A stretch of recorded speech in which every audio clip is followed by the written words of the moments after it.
Liggett. How did Betsy Blair describe that car? Didn't she describe that car as like a 1965 Comet?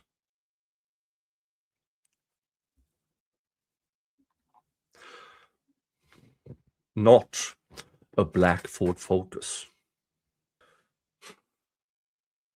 So that the parking was not really the most prominent thing she described it as. Liggett. But you kind of forgot to say that in this probable cause affidavit.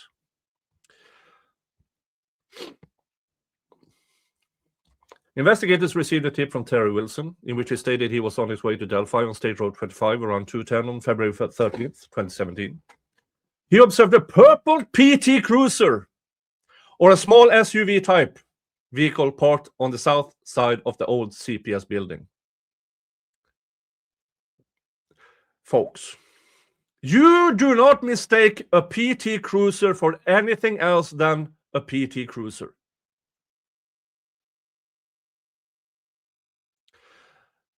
There are no resemblance between a 1965 Comet and a purple PT Cruiser.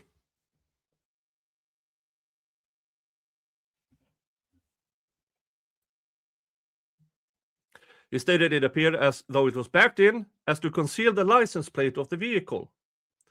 Betsy and Terry both drew diagrams of where they saw the vehicle parked, and the diagrams generally matched as to the area the vehicle was parked and the manner in which it was parked. Yeah, but they described two completely different cars, you fucktard. But you didn't say that because it didn't fit the narrative you were conveying to the judge. Wesley McWhorter advised he remembers seeing a smaller dark-colored car parked at the old CPS building. He described it as possibly being a smart car.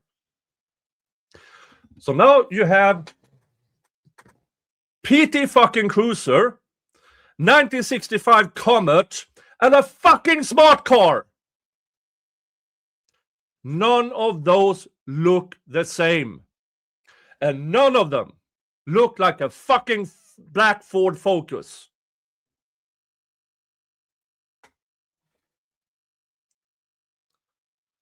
McWhorter's vehicle is seen leaving at 2:28 p.m. on the Hoosier Harvester's video.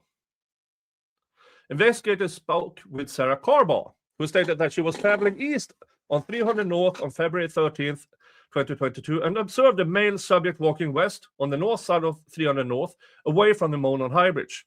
Sarah advised that the male subject was wearing a blue-colored jacket and blue jeans and was muddy and bloody. You fucking liar. That was not what Sarah Carbaugh said at the time. She only described him as muddy. You added the bloody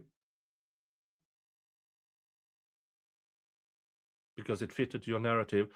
And Sarah Carbaugh, her story evolved over time. Probably to make herself more interesting. Do I believe Sarah Carbaugh saw a man that day? 4 fucking p.m.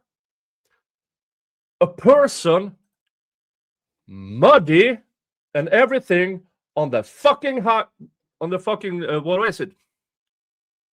On the 300 North at 4 p.m. and not one other person saw that.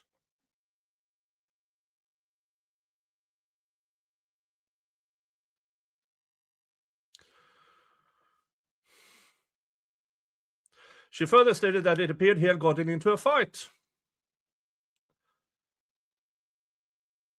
Investigators were able to determine from watching the video from the Hoosier Harbor store that Sarah Carbaugh was traveling on CR 300 North at approximately 3:57 p.m. Well, something matching her car? You know what wasn't seen on that fucking video? A person walking.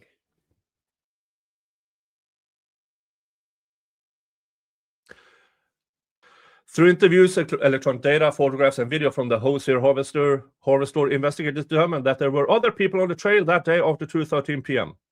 Those people were interviewed, and none of those individuals encountered the male subject referenced above. Oh, I should just have continued to read. So all this, those people interviewed, and none of those individuals encountered the male subject referenced above, witnessed by the juvenile girls Betsy Blair and Sarah Carbaugh. First of all, it's because these 3 girls, which was a group of 4 girls, and Betsy, they probably saw the same person. The Sarah Carbaugh person, the person she claimed she saw, probably didn't exist. So,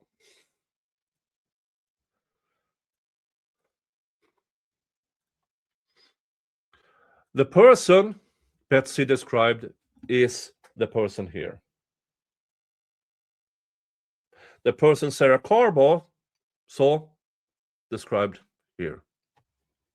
According to Detective Holman, that is the same person.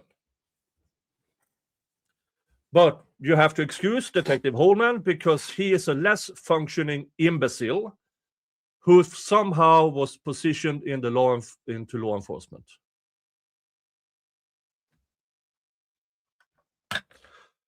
Which tells us that person probably exists. That person is imagined by Sarah Carbaugh.